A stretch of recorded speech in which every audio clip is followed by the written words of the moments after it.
I just finished watching my Oxford year with my friend, and my friend just got up and she like we talked about we exchanged bingo card points and like the things we'd written up while watching. We talked about this, and then she just went right to bed because this movie, I think of all the reviews and bingo card reviews that I've done on camera, this is the first one that isn't really positive. Not that the movie is bad because there are some good things to say. Like the shots are really there are some really good shots in this movie. There's some, like I can say that. I can say that you know, some people acted in this movie. Like the girl who plays her name is Cecilia. I think that girl was really acting. I think even the I would say that Cecilia actress, the side actress, she kind of did to me like most of the like really good acting. There were moments that the lead actress, Sophia Carson, am I the only person that felt like this girl was almost acting like all I kept on feeling watching it was, is she in a CW show? I don't know if it's the cadence of her voice, I don't know if it's the sound of her voice, but she almost sounds like she's about like I think it's because her voice is kind of like a deeper tone, and it just suits even her look. The straight hair, like the way she's kind of. She's really giving straight out of Vampire Diaries. She's giving straight out of the originals. Like she's giving. I'm about to say the line. Um, how they you shouldn't have come back here, Klaus. Like it seems like she's poised for that kind of role. Like there were moments when she's supposed to be giving you romantic lines, and all I'm just thinking is Sophia Carson. I think your the CW lot is. I don't. This is not. I think I don't know if this is. I'm not crapping on Sophia Carson. I'm just saying that this particular movie, this particular role, I don't know if it was the best. I don't know if she was the best casting choice for this role. Not that she's not a good actress, but this role I don't think is for Sophia Carson because I'm telling you that when you watch, if you have watched it, please let me know if you had the same thought. Because my friend, I actually paused a second and I said, "Am I the only one?" And my friend was like, "I was thinking the same thing that this is giving CW," and I said, "Okay, good. I'm not mad." So her acting was kind of giving CW a little bit. This movie is one of those movies that it's set in like if it's set in London, of course, it's my Oxford year, it's set in Oxford, and the way it's like the writer said, let's really ham up the UK, let's ham up the British, like every single thing, like pop, like it's. I think at one point she's like, I'm about to go to the toilet, and the character is like, the loo, not the toilet, or, and I'm like, do people care that much? I don't think I have been to the UK. When I was in the UK and I said, I'm going to the toilet, nobody stopped me in my tracks and said, the loo, not the toilet. That hasn't happened. So I don't know which film this. So it has kind of those kind of moments too when something is set internationally and they really ham up the international aspect of the movie. Um, I'm trying to really say things without stereotypes. Sorry, without spoilers. Another thing is just in general speaking, there's certain times when movies do this thing where a character. This movie played on stereotypes. Let's just say that. I guess they had every type of character. They had the quirky friend. They had the quirky kind of like friend, and then like she has a crush to a person that is also kind of like quirky, and so they kind of have like their own little love story. The gay character, the whole character's personality is gay. Like his character from in short, the minute we first see him, another boy is leaving his room, which is something I talk about with my friends or people that it's one of my things. I say, why is it that it's always gay people that when they need to introduce them on screen, they need to be in the middle of having sexual intercourse with a man, or they need to have just finished having sexual intercourse with a man? Like they need it's like the only way that they can say signal to the audience without this person outright saying I am gay is to say, well, see him with a man. Like it's very interesting. It's almost always like when I was watching Lovecraft Country. I think there was a Lovecraft Country. I think there was a moment that the gay characters introduced. I think I was telling my friend that like, watch this person if they are gay. The first time we ever see them be that's a man, and just like that they will have. It's almost as if you now that I've told you, you will notice it everywhere. Like every time a gay person is shown, especially when they don't want to say out of their mouth this person is gay. Is it that maybe they are showing them a dating profile on their phone, which I guess I'm like, what are the signifiers you can notice to know if somebody is gay? But it's something that just really I'm like, oh, you're just really because this person in this particular show, the gay character was a stereotype from beginning to end. Also, there are moments that happen in this movie that you're just like, this is one of those movies where you're watching and you're like, this is not real life. Just if you're going into this movie knowing that you're not about to watch real life, you're about to watch a romantic. I was about to say it's like you go for entertainment, and entertainment is subjective. So if you want to watch a film on Netflix, you can enter it to know you're about to watch a film on Netflix because there are moments that are happening. A very small, very random. It's not like a spoiler, but there's a moment that I'll just paint the scene for you in a general sense. Imagine I'm just standing here, right? But imagine that this place is like, let's say I'm in front of a halal cart, for example, and I'm just standing there, and people are just kind of like in line. The minute my love interest walks maybe like 20 feet, 30 feet from me, and I'm supposed to now start giving a speech, like a monologue of love, that is the moment that people just start clamoring behind me, like people are walking in front of me, and suddenly we're having this shock. It's almost like the director or the producer said, we need to have more like people, maybe like, that thing, like where you're in the middle of a place and the person's across from you, and you're trying to give like an emotional speech, but people are like, crisscrossing across from you, but you're still having to shout for your lover. But in this kind of unnatural way, because I don't think people are just clamoring to a halal cart, like in the span of, right, like this moment before my speech, it was not that active. Right now, when I start giving my speech, in this like 10, 20 seconds, suddenly there's a clamoring around this halakha. I'm like, it's a halakha. I don't know. Are they doing a, a ceremony now in this halakha? Has that become an attraction in the halakha that we all have to come and gather around? It was so random. It's moments like that where you just go, okay, this movie is really, I don't know. Another thing about this movie, again, without giving, I'm trying to not give spoilers, although I don't think I've given any spoilers right now. But just in general speaking, too, though, I think romantic movies, I don't know. I don't know. Let me see if there's anything I can say without spoilers because I want to start talking about spoilers of this movie. Let me see. Okay, I think I'm just going to start talking about spoilers. Okay, before I start talking about spoilers, I will say so my non-spoiler review is go into my Oxford year knowing that you're about to watch a Netflix movie. Go into it. That's all I can tell you. Go into it knowing you're going to watch a Netflix movie. Don't go into it with any expectations. Maybe that would make it. If you enjoy this movie, please let me know, and let me know why, and let me know how. Maybe let me know. Maybe I'm missing something because as I'm about to get into the spoilers now. So if you have watched it, let's really talk. If you haven't, you can watch it and then come back and then we'll talk. If you liked this movie, please let me know why. Either way, let's get into the spoilers of this film with my bingo card. Let's get it. Um, First of all, before oh yeah, first of all, sorry, I was glitching for a second because I was like, is this spoiler? Is this not spoiler? Okay. First of all, for a romantic movie, obviously you know that on my all my bingo cards I always have did I ever go oh my OMG, did I LOL, is there a quote that I thought a quotable moment, is there an or an moment or like something cinematic? When I tell you for a romantic movie, tell me why there's no all moment. Even the horror movie that I watched yesterday, Dangerous Animals, I had two all moments. Tell me why a romantic movie I never once in the runtime of this movie went or make it make sense. And that already tells you a lot about this film. That already tells you a lot about this film. That all these squares, I watched a horror film yesterday and I went all more than I did in your own romantic film. Make it make sense. So let's start. There's no OMG moment. I didn't go, oh my god, at any single point. The I had an LOL moment, but it was unintentional. I don't think the directors knew it was unintentional, but I found it funny. And it was when the love interest, was saying to Sophia Carson's character that, I want to take you to the red light district. And she's like, I'm not that kind of girl. And he's like, no, no, no, there's a church there. I found that to be funny just because I was like, could you imagine somebody telling you, I want to take you to the red light district because there's a church? It's like, do you something about that was so funny to me that you're carrying me I'm going to the red light district to go and be in a church. It's so I found that funny. Me and my friend kind of like chuckled a little bit and we're like, oh LOL. We can't say it wasn't LOL, so we marked it as LOL moment. That was as funny as that's the only thing I can tell you was even funny in this film. I didn't laugh for the I didn't I if there were jokes, if you had any moments, please let me know. And I really hope I don't sound like a hater because I really went into this movie hoping I would love it. I just didn't. I just didn't. I just did not. Um, there was no quotable moment for me. There was no quotable moment for me.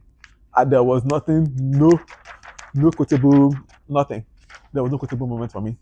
Um, there was an moment which was just because I thought throughout the whole thing I was like, who is Cecilia to the love interest? Because at some point in the early part of the movie I was like, is she just willingly or like knowingly going to start talking to a man that she knows is in a relationship? So when it's revealed that Cecilia is not actually his girlfriend, I was like, oh, okay, that explains that. So I was like,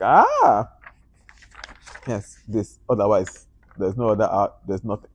Oh, I guess also when we found out that he's sick, I was like, oh. Although maybe when I saw when I saw the trailer of this movie and I saw producer from The Fault in Our Stars, I already kind of had a feeling that maybe he would be sick. But then I was like, surely not. I mean, is that their whole thing? Like, oh, once it's Fault in Our Stars or producer Fault in Our Stars, somebody will be sick. I guess it is. Or I guess is this like because I guess, I guess. As I said, there was no all moment, but there was a cinematic moment. There was this moment where I think she's standing. It's like this. It's just like a beautiful view where she's like like the sky is kind of like purple behind her. It's like a beautiful landscape. Um, and she stands up and I don't know. This a scenic. It's a very scenic scene. Um, that I thought, oh, that looks stunning. That looks really good. So I was like, oh yeah. And my friend and I said that was like truly our only cinematic highlight. Although she was also like there were some like in the shots of Oxford, the shots of some of the scenic scenes. I guess we're fine. Now that I've talked about the moments because there were not many, I want to talk about things that I actually wrote. I wanted to talk about when I came here to talk to you guys about this movie. I wanted to say that the scene where the guy just starts going Miss Mexico, Miss Diversity Quota, was that forced to anybody else? That really gave me this was forced. That really gave me this is forced. It was very forced. It almost feels like that scene happened because it doesn't even happen again.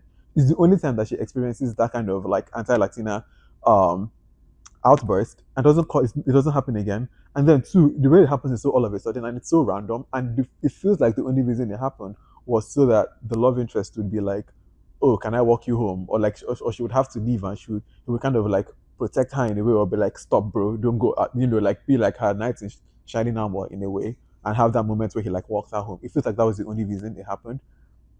But I was like, okay, I don't know. It was just so random to me that I was like, how random? How random? I don't know. And does this feel like a real person or does it feel like a stereotype or like just a bad man? Like he's just like a jackass, but like not in a way that was even, I don't know, it was kind of just random. Then I said, yeah, I guess this girl is really an English major. Like that's you just have to keep hamming it up. She loves English, she loves books. My friend is an English major, and she was like, I've been an English major twice. And if I find this girl insufferable, like this character, I don't tell you guys something. I said, and you riddle me this. If I tell you that I love the smell of old books. I just love the smell of old books. I just love the smell of old books. Wouldn't that mean that if I walk into a room, I can go, oh, the smell of this room smells like old books, or it feels like there's a first edition book here. It smells like there's old books here. Right? Isn't that what you would think? Isn't that what the meaning of I love the smell of old books is? Or is it that like I only love the smell of a book when I now found out that it's old? Because there was a moment in this movie where she is like, oh, I love the smell of old books. And anyways, she's like reading this book in the library, and then the guy tells her, oh, it's a first edition.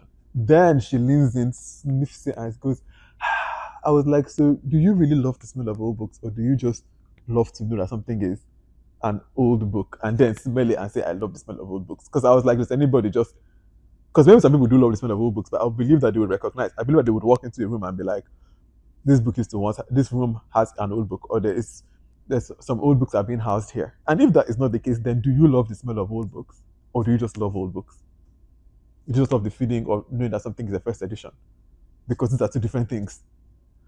Then, so which one came first, the chicken or the egg? Was it the smell of the old book or like the actual book? The other thing I wanted to say was, oh, there's a moment she's talking with the love interest, I think it's over food, and the topic of like how work just randomly comes up. She just starts talking about like, oh, I'm going to Goldman Sachs after this, and the way it happens is so abrupt and so random. And I'm thinking that I think the reason she's bringing this up is that he's about to tell her something along the lines of like, oh, is that what you've always wanted to do? Follow your dreams. And true to form, this movie did not even like true to form. He was just like, is that what you wanted to do when you were 10 years old? I'm like, okay, I guess. Also, riddle me this: do Goldman Sachs hire English majors? I would, after this, go and research what Goldman Sachs does. Because from what I understand, this girl is doing, she's an English major and she's coming to study Victorian poetry. But it looks like she has a job lined up at Goldman Sachs. As what? Do they need a linguist there? Is she doing, like, I'm just curious to know what exactly her role is in Goldman Sachs. Because what does her English degree have to do with job at Goldman Sachs, I have to go and find that connection. Maybe I'm just the dumb one that maybe Goldman Sachs actually has an English department or something that they really need English, you know, an English major for. Maybe let me not be like maybe I'm dense. So I'll start because I was like, oh, what role are you starting at Goldman Sachs? I'm curious to know. Um, what else did I want? Oh yeah, but like yeah, that whole thing was just like with the job thing, only to just say follow a creative path. People should really know that creative paths, like I mean, this romances and some movies really like to romanticize a creative path. It's not easy to be a creative. Let me tell you guys. Everybody that does creative work will tell you that it's a gig economy. For a lot of it, it's gig economy. It's not stable money. I would really tell you if a person came right now, they want unless it's really something you're passionate about or you really have the means to do it. Like maybe you already have another job you're doing, and then even this one that I'm doing now, like coming to do film reviews and stuff like this, is because I already, thank God, have another job that like pays bills and all of that. So I have this luxury to be able to also just talk about films that I love as like a passion project. But if this was my full time job, then I mean, it's not as easy. So also another thing is that like in this movie, it towards the end, it seems like she's had this like, oh, I'm just going to live my life now, or like, wait, what was it going to be? It was like this kind of like, oh, I'm just going to follow my passion now. There was no moment kind of up until the moment she's talking to her mother where it's like she was even struggling. It's not as if she really seemed to have like a desire for teaching from when she came to the UK. It didn't seem like she had a desire for teaching. It didn't seem like she had a desire for I want to come and be a teacher in London. It seemed like the only reason she stayed was for him, and she just say that. But when at the end, it's not kind of like this is the real path I want to go on. I was like, for career wise, I don't know if that you actually expressed an interest in teaching. So I was just like, oh, okay. Um, fine, okay. I think finally too, I want to just say because I think like like my last note that I had here was this movie showed me the power of why editors are so necessary, why transition shots are so necessary.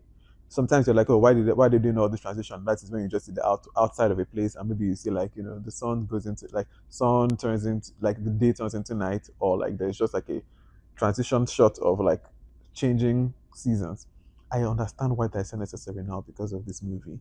There were moments when the editing, the passing of time in this movie is so wild and so abrupt. There is a particular instance that comes to mind where I think she's on a day, a very long night. It's the night that she goes to the pub for the first time. Is kicked out of that, and then the guy is like, "That was your first time in the pub." Then they go to the pub. After they go to the pub, they have a moment outside, like in a hallway. The scene right after that, she's getting dressed, like she's in a Wonder Woman costume, and it's also nighttime. So, and I was telling my friend that this is a very long night because I think okay, before that they had already gone to the spot to get food to their food spot to get food, and then they have the moment in the hallway, and then she's in the Wonder Woman costume, and I was like, this is a very long night to my friend. And I was like, wait, and it's when the guy, I think the gay character was now like, oh, this is Halloween. I was like, oh, so time has passed that much, like this is now Halloween. There was no sense of a passing of time. A simple maybe night goes into sun goes into night, or a passing of the seasons, like an insert shot of that would have helped with the passing of time. My friend was telling me that in The Fault in Our Stars, which I forgot, that at least the way they did that in that movie was like there was a banner over the school that had like the passing seasons or the passing months. So you see like September, October. So just something to signify passing of time because the passing of time in this movie was very, very abrupt. And in a way that didn't benefit this movie in any way. Overall, I was nervous that this movie would be very generic, that I wouldn't really love it. After even creating the bingo cards, after I saw the trailer, I created the bingo cards, I was like, this is giving very generic. Like, and after watching the movie, I wish I could tell you that like they subverted my expectations. I wish they could tell you that like they really delivered, and I was like surprised by what I received. I wasn't positively surprised. It was quite disappointing, if I'm being very honest. It wasn't a movie I would recommend as like a very good romance movie. Well, that was the second pick for the week of our movies for this obviously we're part of the VDK Film Club. The three movies we are watching this week: Dangerous Animals, My Oxford Day, and Weapons on Friday. I've already done Dangerous Animals. I've done this, so it's Weapons. I'm going to be watching on Friday with my friends. Um, this did you get bingo by the way? Sorry, just some housekeeping for those of us in the club. Did you get bingo? And if so, what did you get bingo on? I only got bingo on the N column. That's the only place I got bingo on because I really didn't have so many other moments. So shout out to the N column for giving me at least bingo in that one way. Um, this and all future bingo cards are, of course, available in the film club. The film club is vdkfilmclub.substack.com. There you can find all the bingo cards and play along if you want to. Thank you so much for watching another video. Thank you so much for being a member of the VDK Film Club if you are.